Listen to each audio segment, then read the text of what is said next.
على فكرة الامريكان مش كده. كلام بقى للبنات شويه عشان خاطر وما تزعلوش، يعني برا انا زي اختي، اقسم بالله بكلمكم زي اخواتي. حتى الرجاله لما بحب فيهم يبقى زي ما بحب في اخوي. الامريكيه لما بتتعرف براجل ولا بتحبه ولا بترتبط بيه خلاص ما فيش حاجه، ما بتكلمش حد، ما ببصش لحد تاني. ما فيش جو اقعد ونقي ده، ما يصحش. ده يعني عدم ولاء لنفسك. فلما يوصل مرحلة ان هو جاي وبيتقدم وخطيب ولا زوج ولا حد جد، بقى جد في زمن الحوارات. واصحابك الشباب ايه؟ صحابي الشباب، ما انا على فكرة انا عندي اكتر واحدة في الدنيا بآمن بالاصدقاء.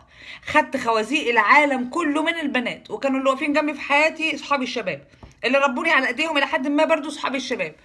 لدرجة ان مراتاتهم دلوقتي بتعزمني عندهم في البيت.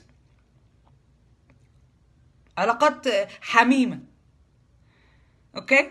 لكن بقى لما نوصل لسن ارتباط وجواز ويبقى في حد سيريس في حياتنا، ما ينفعش يلا هسيبك واروح اكلم كريم واعيط له. طب افرضي أنا زعلانه من خطيبي ولا متضايقه منه ولا الكلام ده كله، اروح بقى اعيط لواحد من صحابي الشباب وهو اللي طبطب عليا؟ انت مش عارفه النفس البشريه قابيل وهابيل. النفس البشريه يا بنتي بتتغير في لحظه كده. يعني مش قصدي اشككك في الناس، ولكن في اصول. احنا في مصر وانتوا في مصر عندكم اجتماعيات زياده عن اللزوم غلط، بتحصل بسببها طلاقات برضو. ما يصحش يبقى في راجل ومفروض تديله الاحترام وتديله هو كل الاهتمام، وفي الاخر نوزع اهتمامنا على اصحابنا الشباب ونخرج معاهم ونكلمهم وندلع عليهم والكلام ده كله. لو انت سنجل 100% ممكن يكون في صحاب شباب كويسه، لكن لما يكون في حد لازم تحترميه.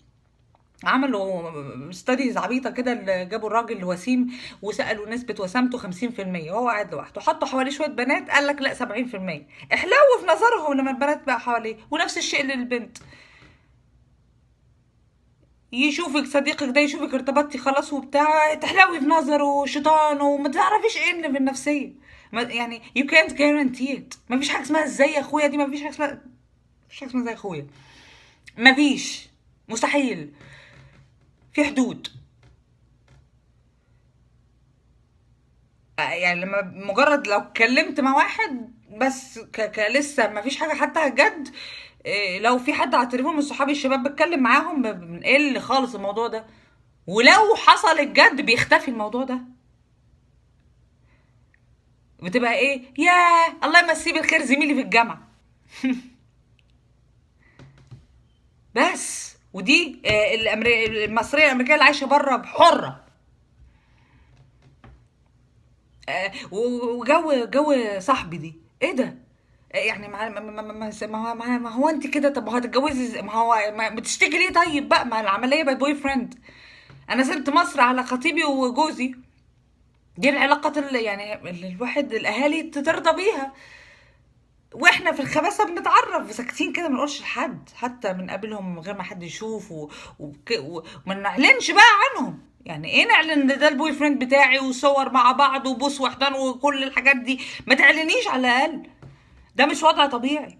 ده كده تشبه بالغرب. وانت لما مؤاخذه ما طلعتش من مصر اصلا عشان صاحبتي، وتقعدوا سنين تهروا في بعض، وفي الاخر سلام عليكم سلام عليكم. الاسباب بقى مختلفه،